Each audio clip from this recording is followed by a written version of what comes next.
श्रीचैतन्यमनोभीष्टं स्थापितं येन भूतले स्वयं रूप कदा मह्यं ददाति स्वपदान्तिकं। वन्देऽहं श्रीगुरो श्रीयुतापदकमलं श्रीगुरून् वैष्णवांश्च श्रीरूपं साग्रजातां सहगना रघुनाथान्वितं तं सजीवं साद्वैतं सावधूतं परिजनाः सहितं कृष्णचैतन्यदेवम् श्रीराधा कृष्णपादान् सहगना ललिता श्रीविशाखान्वितंश्च नमो विष्णुपादाय कृष्णपृष्ठाय भूतले श्रीमते भक्तिवेदान्त स्वामिनिति नामिने नमस्ते सारस्वती देवे गौरवाणी प्रचारिणे निर्विशेष शून्यवादी पाश्चात्यदेशतारिणे नमो महावदन्याय कृष्ण प्रेम प्रदायते कृष्णाय कृष्ण चैतन्य नामिने गौरतिसे नमः। हे कृष्ण करुणा सिंधु दीनबंधु जगतपते गोपेश गोपिका कांत राधा कांत नमस्तुते।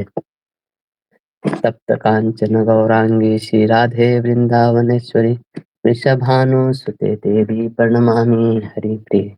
वाञ्छाकल्पतरुभ्यश्च कृपा सिन्धुभ्यैव च पतितानां पावनेभ्यो वैष्णवेभ्यो नमो नमः।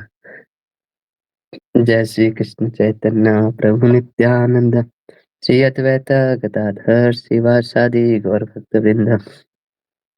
हरे कृष्णा कृष्णा कृष्णा हरे हरे हरे राम राम राम हरे हरे। हरे कृष्णा। एक बार हम लोग कल के क्लास का थोड़ा रिवीजन कर लेते हैं, फिर आज हम लोग पढ़ेंगे। तो कल के क्लास से कोई कुछ शेयर करना चाहता है, कुछ अच्छा लगा हो, कुछ याद हो, या जो चीज़ बहुत टच किया या फिर आपको शेयर करना चाहते हैं अपने इससे, तो बोल सकते हैं।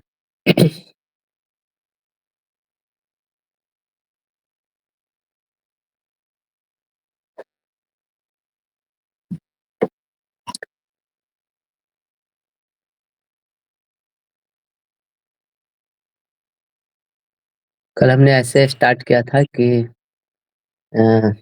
जो श्लोक है अन्नाभिलाषिता शून्यम ज्ञान कर्माद्यम तम अनुकूलेन कृष्णानुशीलनम भक्तिरोत्तमा। तो भक्ति के दो लक्षण होते हैं, एक स्वरूप लक्षण है और एक तटस्थ लक्षण है।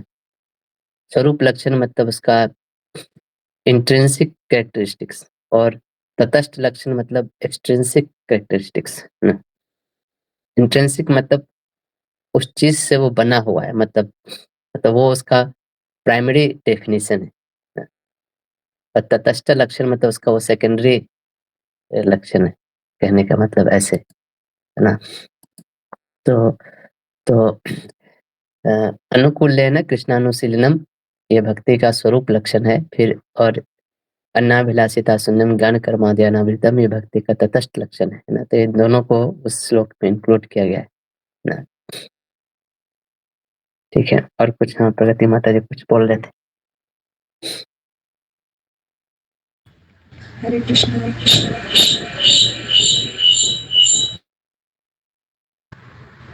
हरे कृष्ण।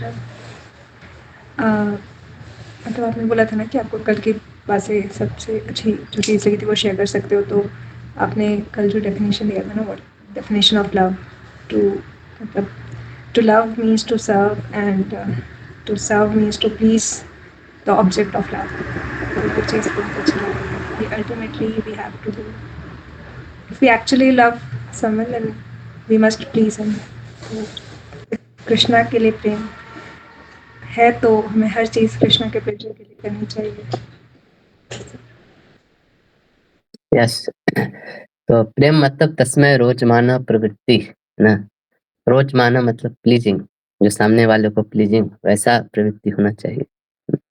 तो दो चीज होता है इस संसार में, एक स्वार्थ है और एक प्रेम है ना। दोनों दो डायमेंशन में काम करते हैं। ऐसे समझिए। तो बाय डिफॉल्ट सारे जितने भी जीव हैं स्वार्थी होते हैं। हर कोई सिर्फ अपने बारे में ही सोचता है ना। ये बाय डिफॉल्ट एक गुण है इस भौतिक जगत में, है ना? तो मुझे क्या फ़ायदा होगा, है ना? इस टर्म्स में सोचता है हर व्यक्ति, है ना? मुझे कुछ लाभ है तब वो उस चीज़ में इन्वॉल्व होता है, नहीं तो नहीं होता है ना? और जो प्रेम होता है वो निस्वार्थ होता है, ऐसे करके, है ना? निस्वार्थ मतलब उससे हमें कुछ चाहिए नहीं होता है रिटर्न में, है ना? ऐसा नहीं कि मुझे कुछ मिलेगा इसलिए हम वो प्रेम कर रहे हैं, है ना?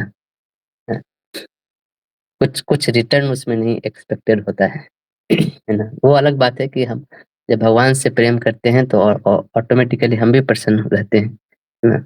लेकिन वो भी एक्सपेक्टेशन नहीं होता है ना? तो इस संसार में सारे लोग जनरली उसको काम बोलते हैं, जो अपने स्वार्थ के लिए जो चीज़ें करते हैं ना, वो काम बोलते हैं। इवन कोई व्यक्ति किसी के साथ कुछ कर रहा है, किसी के लिए सैक्रिफाइस कर रहा है या किसी के साथ बहुत निस्वार्थ भावना दिखा रहा है, तो वो निस्वार्थ भावना इसलिए दिखा रहा है कि उससे हमें कुछ मिलने वाला है ना? है ना? जैसे बहुत लोग अ अ, जैसे जैसे मान लीजिए कोई आईएएस का तैयारी कर रहा है ना? तो वो बहुत रूटीन शेड्यूल बहुत तपस्या का जीवन होता है आईएएस का तैयारी करना एक तरह से लोग तो बहुत मेहनत करते हैं। इसका मतलब ये नहीं कि वो अपना इंद्रिय कंट्रोल कर लिए। है ना? वो इंद्रिय कंट्रोल इसलिए कर रहे कि बाद में जाके जो हम अच्छा जब जॉब लगेगा तो हमारा जो लाइफ है वो बहुत अच्छा सेट होगा, हमें अच्छा पैसा मिलेगा, अच्छा पैसे मिलेगा तो हम अच्छा से सुखी पूर्वक और ज़्यादा एन्जॉयमेंट कर सकते हैं। इसलिए थोड़ा-सा अभी रिस्ट्रेन कर लेते हैं कि बाद में और भी ज़्यादा एन्जॉयमेंट कर सकते हैं, है ना? तो इस तरह से इस संसार में सब जितने भी जीव है सब अपनी ही इच्छा पूर्ति में लगे रहते हैं, ऐसा। लेकिन प्रेम का जो डायमेंशन है वो भगवान के अंतरंग शक्ति है ना? काम जो है भगवान के बहिरंग शक्ति के अंदर होती है और प्रेम भगवान के अंतरंग शक्ति के अंदर होती है ना? जहाँ पे बहुत ही निस्वार्थता देखी जाती है ना, अन्य अभिलाषिता शून्यम, है ना? कोई और अभिलाषा नहीं होती है भगवान को प्रसन्न करने के अलावा, है ना? जैसे ग्वाल-बाल थे, गोपीज़ थे, यशोदा थी, है ना? उनको कृष्ण के अलावा वो कभी कुछ सोचते भी नहीं थे, है ना? सपना तक में भी कृष्ण ही देखते थे, है ना? सोते, जागते, उठते, खाते, पीते, है ना? तो वो भगवान के नित्य पार्षद है ना? वो बने हैं वैसे ही, प्रेम से ही बने हैं। भगवान के प्रति जो प्रेम है उसी से वो बने हैं, ना? और हम लोग है स्वार्थ से बने हैं। है ना? ऐसा इस भगवान के बहिरंग शक्ति में अपने-अपने स्वार्थ पूरी करने में लगे हुए हैं, ऐसे करके। तो गोपी लोग भी तो तो जो ये जो दोनों शक्तियाँ हैं, बहिरंग शक्ति, अंतरंग शक्ति, दोनों के अंदर वैराइटीज़ ऑफ एक्टिविटीज़ होती है ना? और लेकिन दोनों का जो पर्पस होता है वो एकदम ही अलग होता है ना? जैसे हम लोग खाते हैं अ, और भगवान के भक्त लोग भी खाते हैं, ना? कल मैंने एग्ज़ाम्पल दे रहा था गोपी लोग, वो लोग भी मेकअप करते हैं, वो लोग भी अच्छा ड्रेसिंग करते हैं, है ना? ऐसा नहीं कि क्यों करते हैं क्योंकि कृष्ण को अच्छा लगता है जब वो ऐसा अच्छा अच्छा ड्रेसिंग देखते हैं तो, है ना? कृष्ण को अच्छा लगता है जब गोपियाँ लोग प्रसन्न हैं, इसलिए वो लोग प्रसन्न होके जाती है। इसलिए वो लोग कृष्ण को अच्छा लगेगा कि हम लोग स्वस्थ रहेंगे तो, है ना? कल मैंने एक एग्ज़ाम्पल भी दिया जैसे उद्धव आए थे, गोपी लोग अच्छे ड्रेस में थी सब है ना? ऐसे जैसे कुछ हुआ ही नहीं, कृष्ण के विरह में तो बहुत पागल की तरह होना चाहिए ना मतलब सब बाल बिखरा हुआ है, ये वो है। तो वो देखे कि गोपी लोग मस्त है अपना खाए पिए एकदम अच्छे श्रृंगार किए हुए ये सब। लेकिन जब उन्होंने बात किया तो पता चला वो इन लोग का तो मतलब बहुत ज़्यादा ये है। इन लोग इसलिए अपने को इतना अच्छा से इनको कृष्ण बोल के गए हैं कि मैं आऊँगा। तो कृष्ण आएँगे तो हमको रोते हुए देखेंगे तो वो भी दुखी हो जाएँगे, है ना? कृष्ण को दुखी नहीं हुए इसलिए हर दिन वो लोग साज-संवार के रहती थी, ऐसे करके, है ना? तो ये मतलब और भी प्रेम की पराकाष्ठा है, जो गोपी लोगों ने जो व्यक्त किया, है ना? कि जिनसे हम प्रेम करते हैं उनको हम दुखी देख ही नहीं सकते, है ना? तो भले ही वो मेकअप करना, ये करना उनके लिए एक ऑस्टेरिटी था कृष्ण के विरह में, लेकिन कृष्ण के प्रसन्न करने के लिए वो भी दुःख सहेंगे, ऐसे करके, है ना? जैसे मैं कल एग्ज़ाम्पल दे रहा था कि नंद महाराज और दशरथ का ना, तो तो एक भक्त का इतना भगवान से विरह होता है कि वह उसको टॉलरेट नहीं कर सकता है ना? इम्पॉसिबल है उसके लिए टॉलरेट करना, है ना? जैसे राम गए वन में, दशरथ प्राण त्याग दिए, है ना? सहन नहीं कर पाए उस वियोग को, है ना? है ना? उसी तरह जब नंद महाराज वापस जब मथुरा से आए, जब कृष्ण बलराम मथुरा पहली बार गए थे, कंस को मार के वापस आए, तो जसोदा उनको बहुत चैस्टाइज करती है कि how dare you are breathing ना, तुम्हारी सांसें अभी तक चल कैसे रही कि तुम बिना कृष्ण बलराम के आगे तुम जिंदा हो है ना? बहुत चैस्टाइज करते हैं उनको। तो नंद महाराज, है ना? तो ऐसा प्रतीत होता है ना कि जैसे नंद महाराज को उतना प्रेम नहीं है कृष्ण बलराम से जितना दशरथ जी को है राम जी से, है ना? तो वहाँ पे नंद महाराज बोलते हैं जसोदा को कि मेरे लिए शरीर में प्राण रखना बहुत मुश्किल है। मैं मर ही गया होता, है ना? बहुत हेवी हार्ट है मेरा, मतलब मैं ज़िंदा रहने लायक नहीं बचा था। लेकिन कृष्ण ने बोला कि मैं आऊँगा, ऐसे करके। अगर कृष्ण वापस आए और अगर अगर मुझे मरा हुआ देखें या मैं मर गया होऊँगा तो कृष्ण को कितना खराब लगेगा। तो कृष्ण को खराब लगेगा इसीलिए मैं नहीं मर रहा हूँ, है ना? है ना? मैं इसलिए ज़िंदा हूँ कि कृष्ण को खराब ना लगे, है ना? तो ये मतलब ये एक स्टेप और आगे है। उस प्रेम दशरथ का तो प्रेम है ही राम के प्रति, लेकिन उस प्रेम से भी एक स्टेप आगे का प्रेम है ना? इवेंचुअली क्या हुआ जब दशरथ मर गए, जब राम को पता चला कि दशरथ के प्राण, तो राम एकदम धराशायी हो गए, ज़मीन पे गिर गए। उनका पूरा जीवन इस दुःख में बीतते रहा उसके बाद कि मैंने पिताजी का अंत समय में मैं पिताजी का साथ नहीं रह सका। उनको सांत्वना, उनके साथ उनको जब सबसे ज़्यादा ज़रूरत थी तो मैं नहीं दे सका। मेरे कारण मेरे पिताजी की मृत्यु हो गई। पूरे जीवन भर उनको ये ग्लानि रही। वो जीवन भर दुखी रहे, अपने पिता की सेवा नहीं कर पाए ये सोच के। जिस पिता के लिए उन्होंने 14 वर्ष वनवास किया, वही पिता प्राण त्याग दिए, है ना? तो वो दुःख हुआ ना राम को फाइनली दशरथ के मरने के बाद। नंद महाराज बोल रहे हैं कि मैं वो दुःख भी नहीं देना चाहता हूँ कृष्ण को।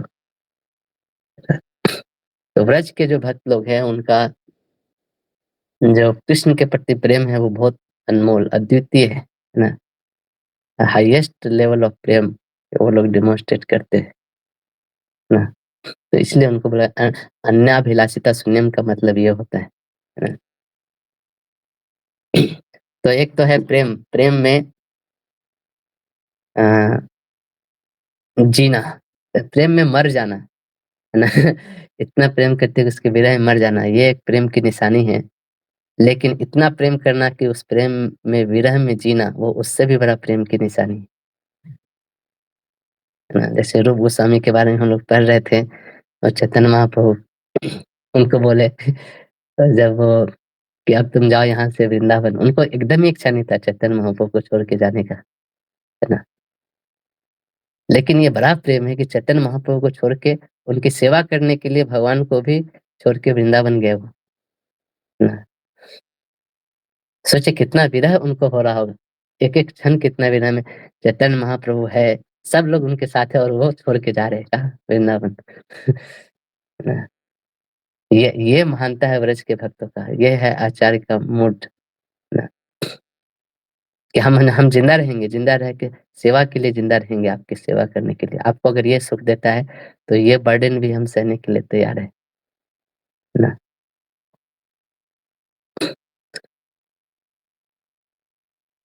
तो ये एक भक्त के लिए ये बहुत इम्पोर्टेंट होता है।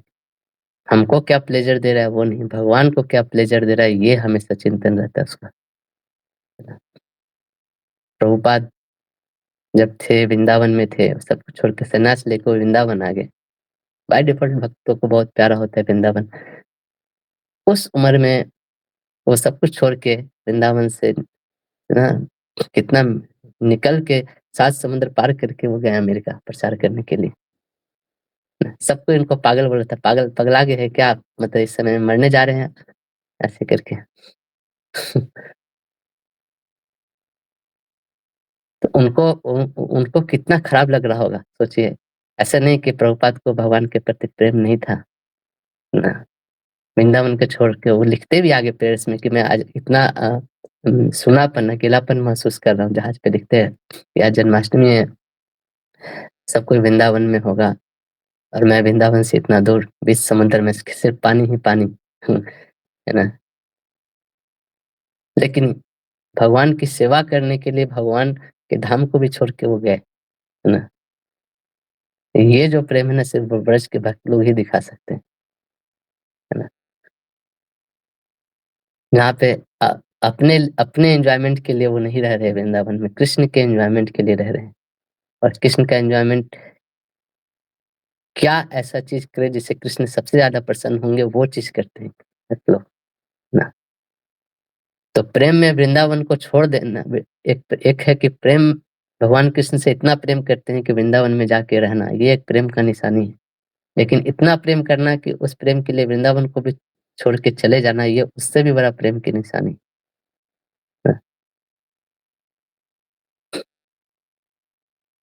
तो प्रभुपाद बहुत महान आचार्य है, ये समझना चाहिए, ये भक्ति के डिफिनीशन से, है ना। बहुत लोग बोलते हैं कि प्रभुपाद तो सिर्फ बेसिक्स बताते हैं, ये है ऐसा नहीं है, वो उतना ही बताते हैं जितना तुम समझ सको, है ना। तो वो तो सामने वाले का ऑडियंस है, लेकिन उसी के अनुसार वो शिक्षाएं दिए उस समय, है ना। लेकिन उसके आगे की भी चीजें आप देखोगे, जो उनके परपोर्ट्स है, ये सब में लिखे हैं उन्होंने बहुत सारी चीजें, है ना। तो एक भक्त का जो मूड होता है ना, वो हमेशा भगवान के सेवन मुख होता है वो हमेशा, है ना। तो ये हमने कल देखा था ये सब चीज। और किसी को कुछ ऐड करना है?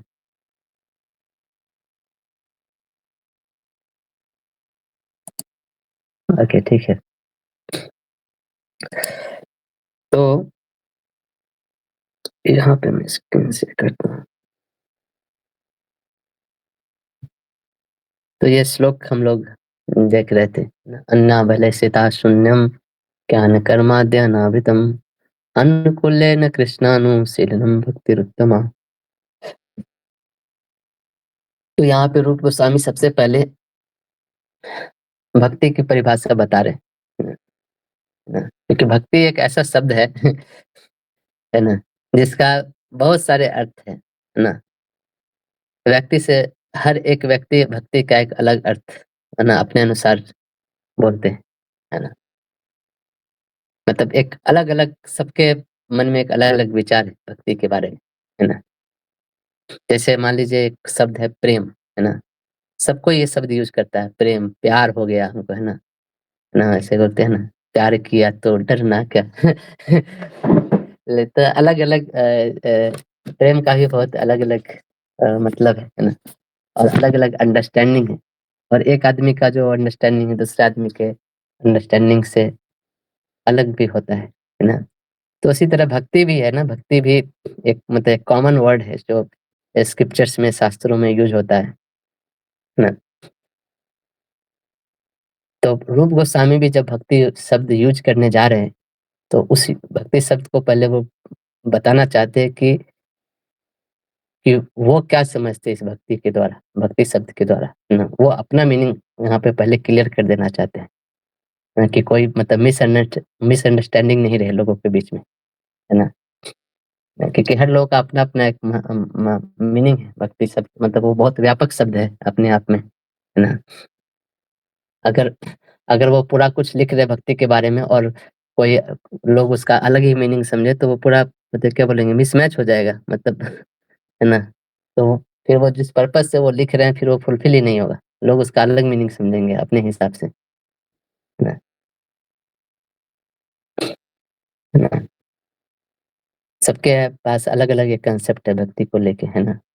तो इसलिए सबसे पहले उन्होंने ये मिसकंसेप्शन को दूर करने, सबसे पहले भक्ति क्या है इसको ही डिफाइन कर रहे हैं ना। इसलिए ये जो डिफिनीशन है बहुत इंपॉर्टेंट है। जैसे आप देखोगे एक पतंजलि योग सूत्र, पतंजलि योग सूत्र जब लिखते हैं पतंजलि, तो उसमें बहुत सारे योग के बारे में उपदेश देते हैं कैसे योग करना चाहिए, क्या है। तो उसमें जो सबसे पहला चीज़ वो लिखते हैं वो ये कि जो शब्द योग है, उसका क्या मतलब है ना? योग शब्द का बहुत सारे मीनिंग है आज के संसार में, है ना? ज्ञान योग, कर्म योग, भक्ति योग, बहुत सारे लोग एक्सरसाइज करते हैं, तो विहंग योग, तो प्रेम योग, है ना? तो अ, बहुत सारे योग का ऐसे अष्टांग योग, तो ये योग, तो योग का मीनिंग क्या है पहले वो बताते हैं ना पतंजलि, कि योग का मतलब ये होता है ना? क्योंकि योग एक व्यापक शब्द है, बहुत सारे इसके मीनिंग हो सकते हैं, है ना? तो एक स्पेसिफिक मीनिंग क्या है वो पहले डिफाइन करते हैं, उसके बाद योग के बारे में फिर लिखना चालू करते हैं, हाँ। तो उसी तरह यहाँ पे रूप गोस्वामी हैं, वो पहले जो भक्ति जो शब्द है ना, उसको डिफाइन करते हैं, है ना? उसके बाद पूरे बुक में उसी चीज के बारे में फिर वर्णन करेंगे। तो ये मतलब मास्टर फार्मूला है ना, परिभाषा सूत्र इसको बोल सकते हैं ना, ना।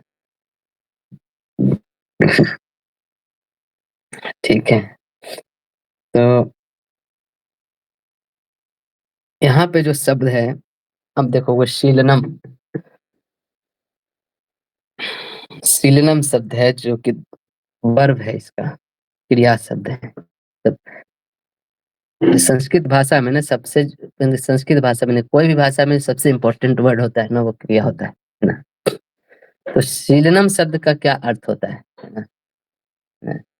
शीलनम मतलब अ, जैसे किसी चीज का अभ्यास, है ना, या इस टाइप से बोल सकते हैं, है ना? तो इस ये जो शब्द है ना शीलनम से, इससे सारे धातुओं का ही बोध होता है ना? जितने भी धातु, धातु मतलब आप समझते हैं क्या है? क्रिया, है ना? क्रिया, क्रिया मतलब होता है कोई भी कार्य करना, है ना, है ना? कोई भी कार्य, वो अच्छा हो या खराब हो, है ना, या फिर वो शरीर से किया गया हो या मन से किया गया हो या वाणी से किया गया हो, है ना, सब सब कुछ क्रिया कहलाती है ना, ऐसे समझिए। तो यहाँ पे ये बोल रहे हैं कि ये जो वर्ड है अनुशीलनम, उसका सेम मीनिंग है क्रिया, है ना, ऐसे समझिए, शीलनम, है ना? अनुशीलनम मीन्स क्रिया, कोई स्पेसिफिक क्रिया नहीं, सिर्फ क्रिया, कोई भी क्रिया, है ना। तो इसका मतलब ये है कि, एक मिनट, जस्ट कोई आया है।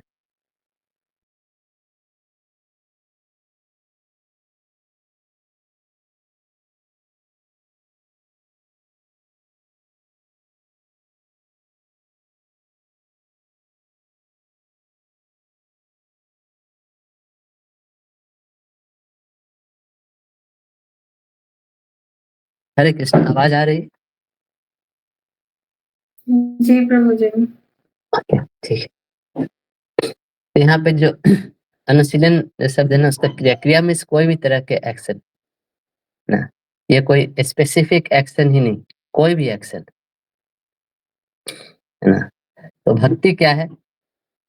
भक्ति किसी एक एक्शन या किसी एक क्रिया के को नहीं डिनोट करता है, दुनिया में जितने सारी क्रियाएं हैं सब भक्ति है ना। कुछ लोग सोचते हैं ना जैसे कि ये मंत्र जाप करना भक्ति है ना, ये विग्रह की पूजा करना भक्ति है, या कोई श्लोक को रिसाइट कर लिए भक्ति है ना, है ना। नहीं, यहाँ पे बोल रहे हैं आप काम करने जाओ वो भी भक्ति है, बिजनेस कर रहे हो वो भी भक्ति है, आप दुकान चला रहे हो वही भक्ति है। दुनिया में जितनी क्रियाएं आप सोच सकते हो, हर एक क्रिया भक्ति है ना, ना। आप ये नहीं बोल सकते ये भक्ति नहीं है और ये भक्ति है। इसलिए यहाँ पे जो वर्ड यूज किया है अनुशीलनम, एक बोल रहे कि हर एक्शन, कोई भी एक्शन जो आप परफॉर्म करते हो अपने शरीर के द्वारा, मन के द्वारा, वचन के द्वारा, वो भक्ति हो सकता है। भक्ति मतलब ऑल इनकम्पासिंग, इसको बोलते हैं ना, ऑल इंक्लूडिंग, ऑल इंक्लूसिव क्या बोलते हैं इसको, वो आपका, it involves your whole personality, whole being, whole existence. ये ऐसा नहीं है, ये बाइफरकेशन नहीं है कि अगर हम ये कर रहे हैं तो मतलब अब हम स्पिरिचुअल एक्टिविटी कर रहे हो और बाकी सब टाइम में मैं मटेरियल एक्टिविटी कर रहा हूँ, ऐसा कुछ नहीं है ना, है ना? जब आप भक्ति को समझते हो या फिर जब आप भक्त बनते हो तो फिर आप 24 आवर्स a डे भक्ति करते हो, ना? है ना? यहाँ पे रूप गोस्वामी ये नहीं बोल रहे हैं कि भक्ति मतलब सिर्फ श्रवण कीर्तनम विष्णु स्मरणम, ना अर्चनम वंदनम दास्यम साख्यम आत्मनिवेदनम, है ना? प्रहलाद महाराज बोलते हैं ना ये नवधा भक्ति, बहुत फेमस है ये, है ना? तो भक्ति सिर्फ हियरिंग, चैंटिंग, कीर्तन, है ना, मेडिटेशन, डीटी वर्शिप, है ना, ये सब चीज नहीं है। सो भक्ति ये है ना, या बहुत लोग डिफाइन करते हैं भक्ति के जो 64 अंग है ना? हाँ, जिसमें भागवत पढ़ना, सरकमम्बुलेशन, परिदक्षिणा, है ना, परिक्रमा करना, ये करना। यहाँ पे रूप गोस्वामी बोल रहे सब कुछ, कोई भी क्रिया हटा नहीं सकते। तो अब आपको अभी चिंता करने की जरूरत नहीं है कि मैं परिक्रमा नहीं कर रहा हूँ तो मैं भक्ति नहीं कर रहा हूँ क्या? है ना?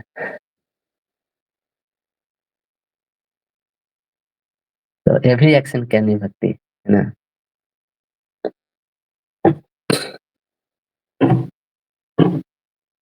तो इसलिए अनुशीलनम यहाँ पे बोलते हैं। अनुशीलनम जो है सभी धातु को रेफर करता है ना। संस्कृत जो है ना, संस्कृत में जो पाणिनि ने लिखा है उसमें एक सूत्र पाठ है, एक धातु पाठ है। सूत्र पाठ मतलब बहुत सारा सूत्र दिया है संस्कृत भाषा के व्याकरण को समझने के लिए, और अलग से एक धातु पाठ लिखा है। धातु पाठ मतलब जो भी क्रियाएं हैं उसका जो मूल जो रूट होता है ना उसको धातु बोलते हैं। तो लगभग 2000 धातु है संस्कृत में अप्रोक्सीमेटली ना। जितने भी दुनिया के वर्ब है सब उसमें क्रमांक वाइज ऐसे करके लिख दिया है ना।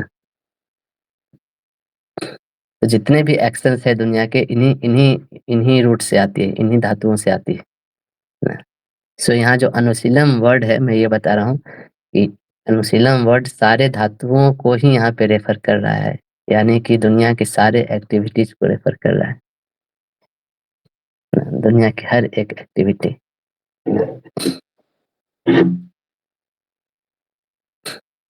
सोना, जगना, उठना, है ना, कपड़ा धोना भी भक्ति है ना, पिज्जा खाना भी भक्ति है, साइकिल चलाना भी भक्ति है ना, हंसना भी भक्ति है, रोना भी भक्ति हो सकता है, किसी को थप्पड़ मारना भी भक्ति हो सकता है, लेकिन संभल के मारे क्योंकि उसका भी भक्ति बहुत प्रबल हो जाएगा फिर। है ना?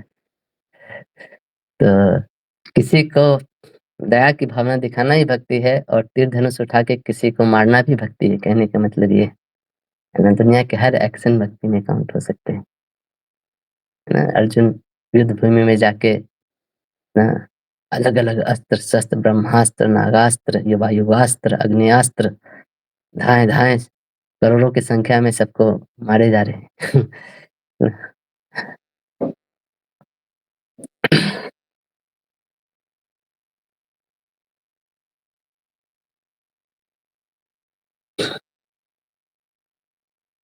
तो ऐसे है। अब ये जो धातु होते हैं इस धातु के अर्थ दो प्रकार के होते हैं। एक को बोलते हैं प्रवृत्तियात्मक और एक को बोलते हैं निवृत्तियात्मक, है ना।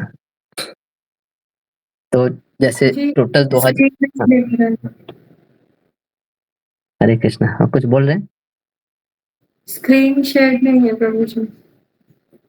ओके।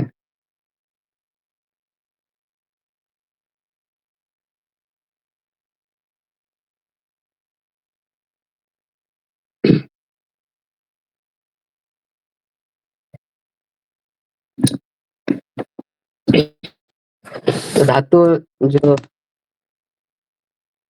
होते हैं वो दो तरह के होते हैं, प्रवृत्त्यात्मक प्रवृत्त्यात्मक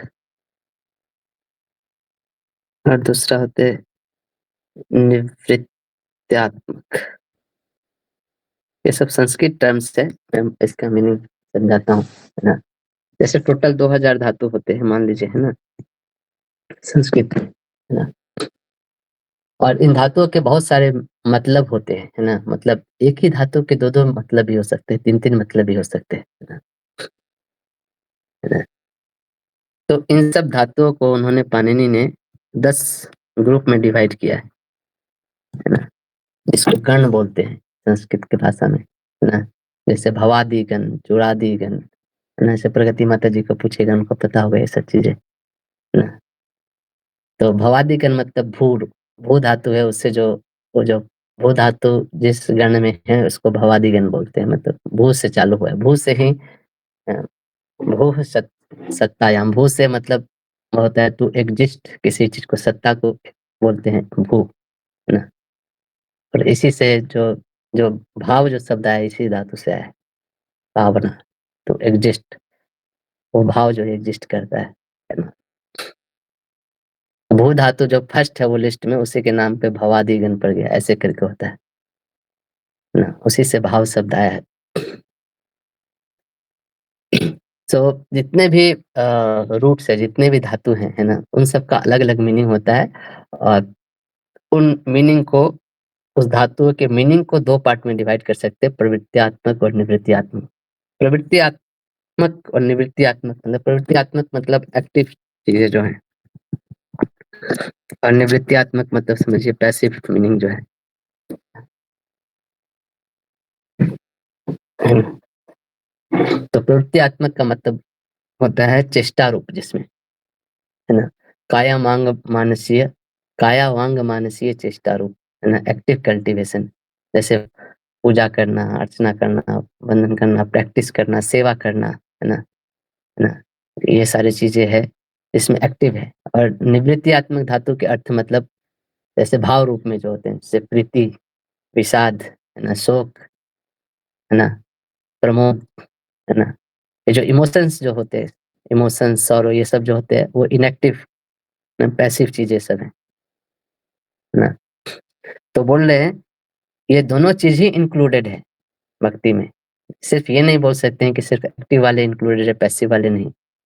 तो धातु के प्रवृत्त्यात्मक और निवृत्त्यात्मक मीनिंग होते हैं।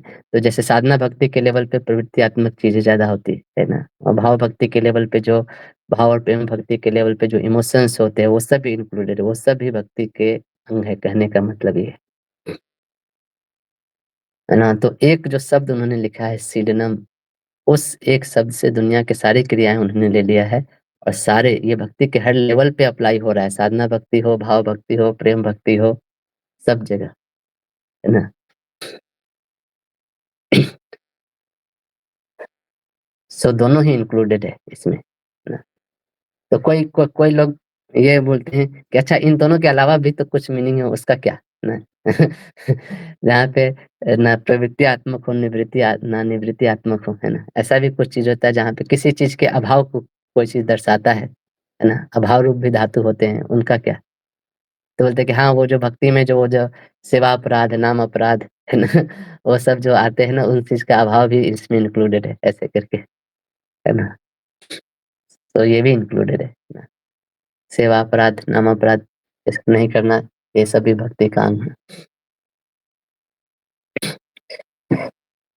तो जो शब्द है अनुशीलनम, शीलनम के आगे एक शब्द लगा है अनु। अनु का मतलब होता है किसी चीज को अनवरत बारंबार करना, है ना, सदा सर्वदा करना, है ना। अनु, अनुशासन जिसको बोलते हैं, है ना, या अनुबंध।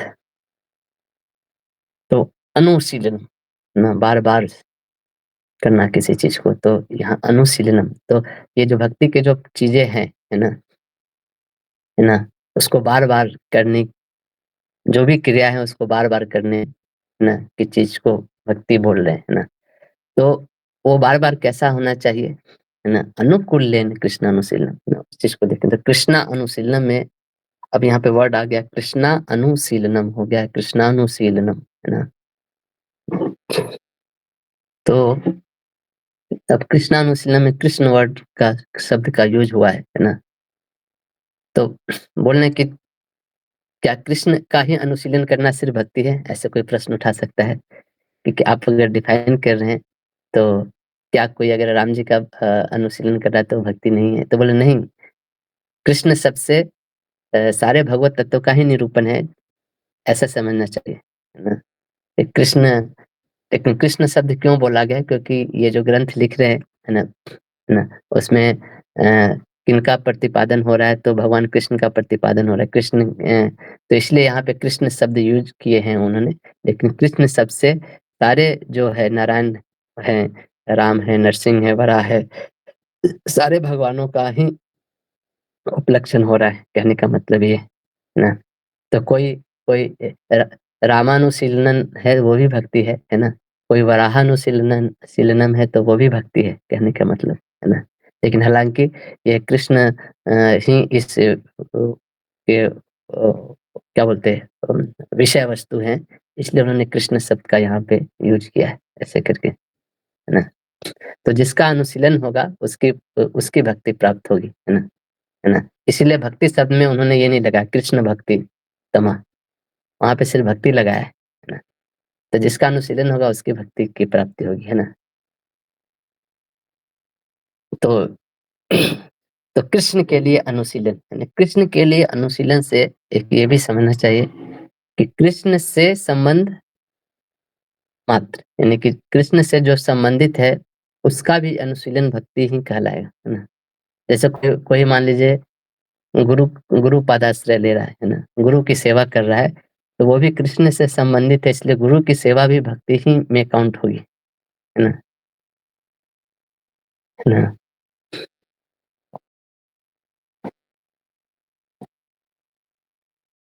कोई बहुत भावपूर्वक गुरु के प्रति अपनी बहुत भावनाएँ रख रहा है ना? तो वो भी भक्ति में काउंट है। कृष्ण संबंधी, कृष्ण मतलब यहाँ पे कृष्ण संबंधी, है ना? वो सारे एक्शन जो कृष्ण के रिलेशनशिप में हो, है ना? कृष्ण संबंधी कृष्णार्थम, ये भी एक वर्ड याद रखिए, कृष्णार्थम, यानी कि कृष्ण के लिए या कृष्ण से संबंधित, है ना? ना, तो दोनों ही इंक्लूड होता है कृष्ण अनुशीलनम में, है ना?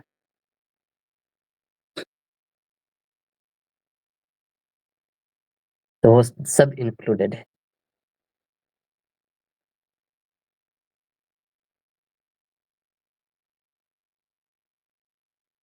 और इसमें भाव भक्ति भी इंक्लूडेड है। भाव भक्ति मतलब जो हमारे जो इमोशंस होते हैं, जो फीलिंग्स होते हैं, है ना? वो सब भी एक्सेप्ट होता है भक्ति में।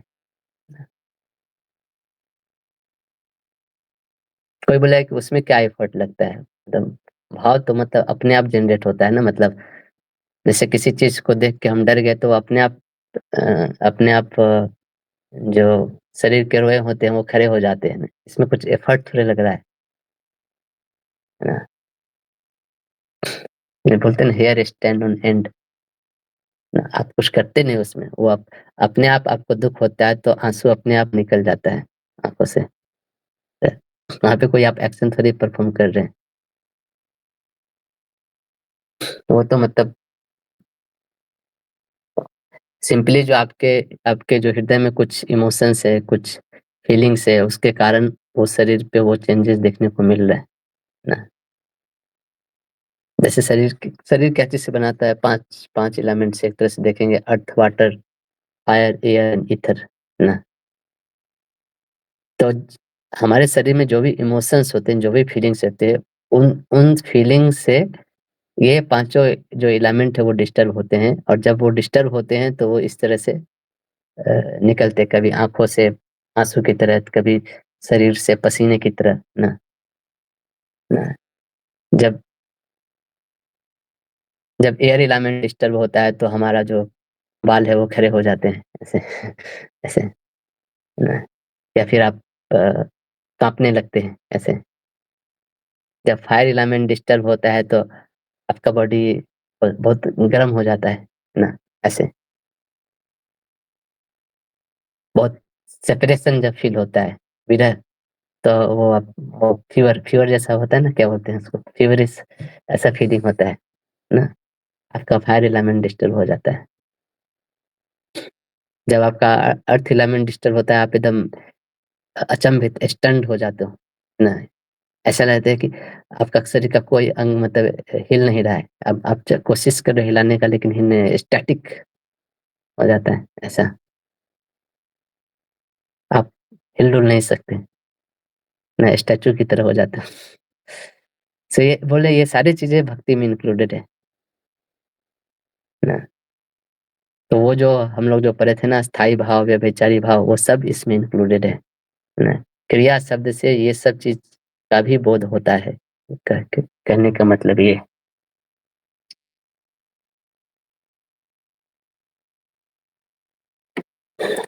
ठीक है, कोई प्रश्न? हरे कृष्णा प्रभु जी, दंडवत प्रणाम। हरे कृष्णा, दंडवत प्रणाम।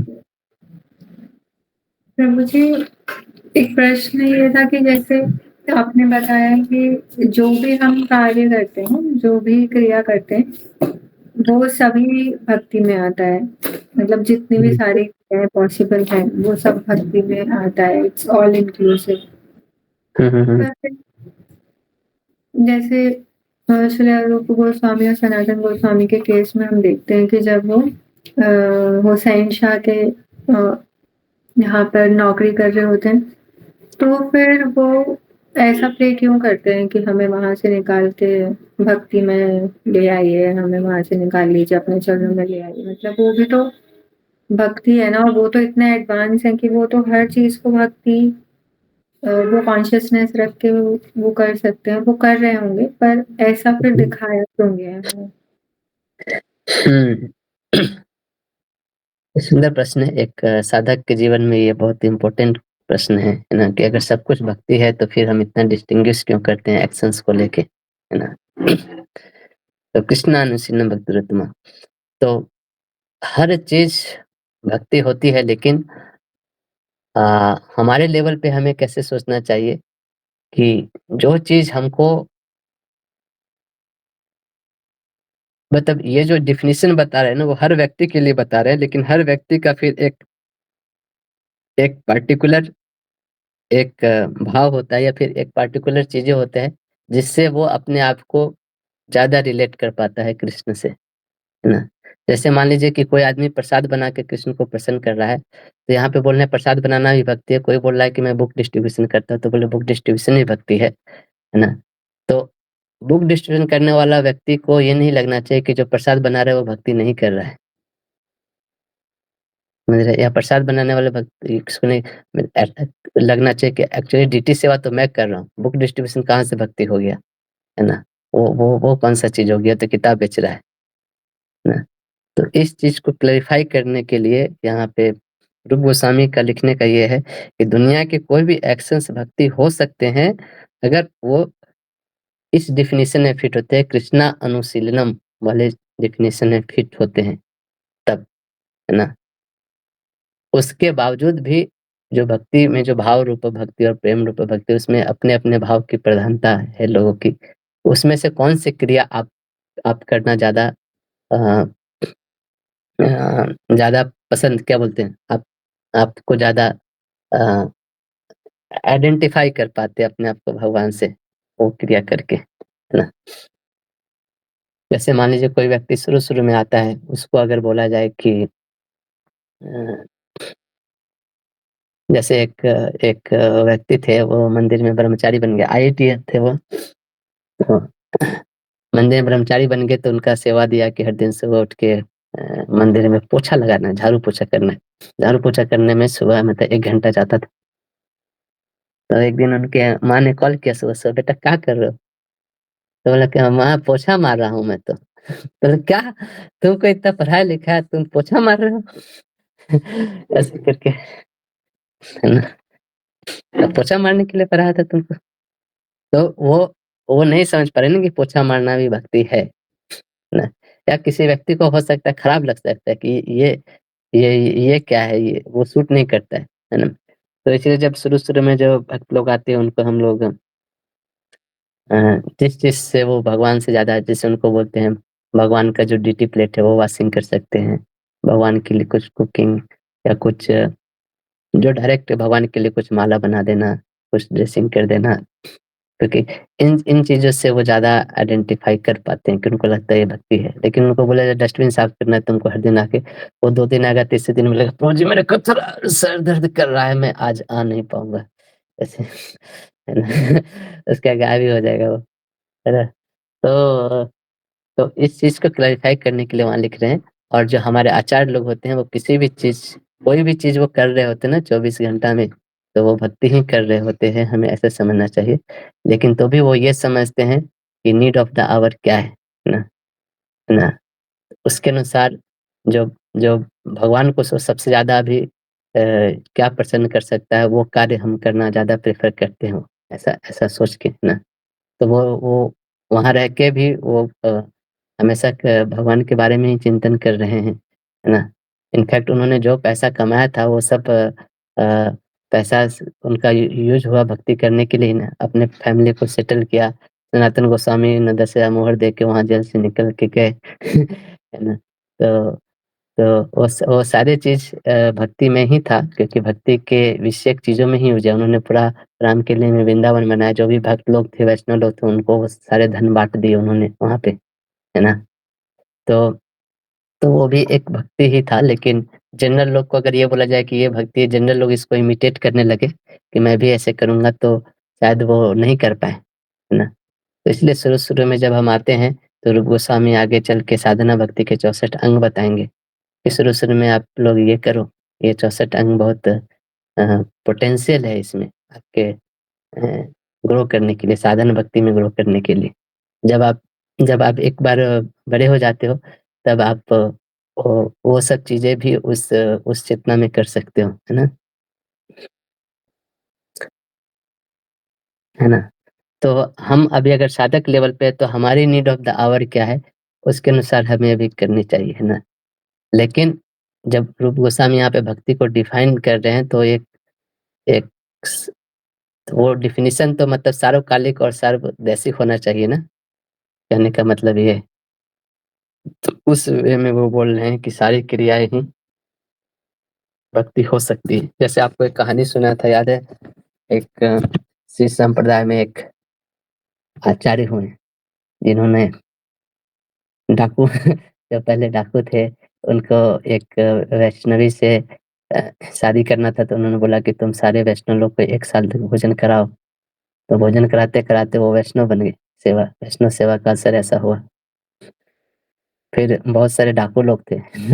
डाकू लोगों से भी उन्होंने डकैती करवा के भगवान का मंदिर बनाया। तो वो भी भक्ति था। लेकिन हम अगर वैसे क्रिया करने जाएँगे ना, डकैती करके भगवान का मंदिर, तो भगवान का मंदिर बनाएँगे, लेकिन हमारी चेतना गिर जाएगी। प्रॉब्लम ये हो जाएगा हमारे साथ, क्योंकि हमारी चेतना उतने ऊपर तक नहीं है। हम इसलिए हमें एक्सटर्नली इमिटेट नहीं करना चाहिए बड़े-बड़े आचार्यों के जो क्रियाएँ हैं, उनको फ़ॉलो करना चाहिए, अनुशीलन करना चाहिए, मतलब उनकी जो चेतना है, वो वहाँ तक पहुँचने की कोशिश करनी चाहिए। एक्टिविटी को कॉपी करने की कोशिश नहीं करनी चाहिए। हमारा प्रॉब्लम क्या होता है, हम बाहर एक्सटर्नल एक्टिविटी बहुत जल्दी कॉपी मारते हैं, है ना? और चेतना होती नहीं है, फिर वो उसके कुछ दिन बाद फिर हम उसको छोड़ भी देते हैं, फिर ऐसा हो जाता है। हमसे वो वहन नहीं हो पाता है ना? तो वो भी भक्ति है। वो इस डेफिनिशन के अनुसार वो व्यक्ति भी भक्ति, उत्तमा भक्ति की कैटेगरी में फिट हो जाता है ना? लेकिन फिर हमें देखना है कि हम तो अभी साधक लेवल पे हैं, है ना? हम वो चीज़ नहीं कर सकते। ना? ठीक है, समझ में आया? Yes, Prabhuji. Thank you so much.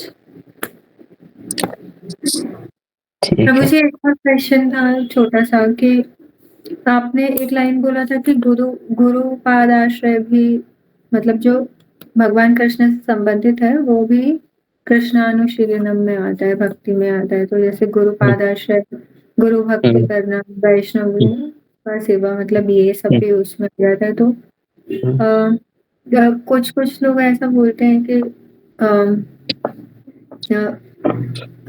हमारे लिए सर्वस्व जैसे गुरु ही हैं, ऐसा। तो मतलब अगर वो ये मूड लेके अपना थ्रू आउट लाइफ चल रहे हैं तो वो कृष्ण भक्ति कर रहे हैं, वैसा ही रहता है ना। हाँ, कृष्ण संबंधी है वो, तो फिर कृष्ण भक्ति ही। ओके प्रभु जी, थैंक यू सो मच। ठीक है, तो आज यही तक रखते हैं, फिर हम लोग कल मिलते हैं, है ना। हरे कृष्णा। श्रील प्रभुपाद की जय। श्री रूप गोस्वामी पाद की जय। भक्ति रसामृत सिंधु की जय। हरे Krishna. Thank you so much प्रभु जी। हरे कृष्णा। दंडवत प्रणाम। धन्यवाद करना। थैंक यू प्रभु जी। हरे कृष्णा। हरे कृष्णा।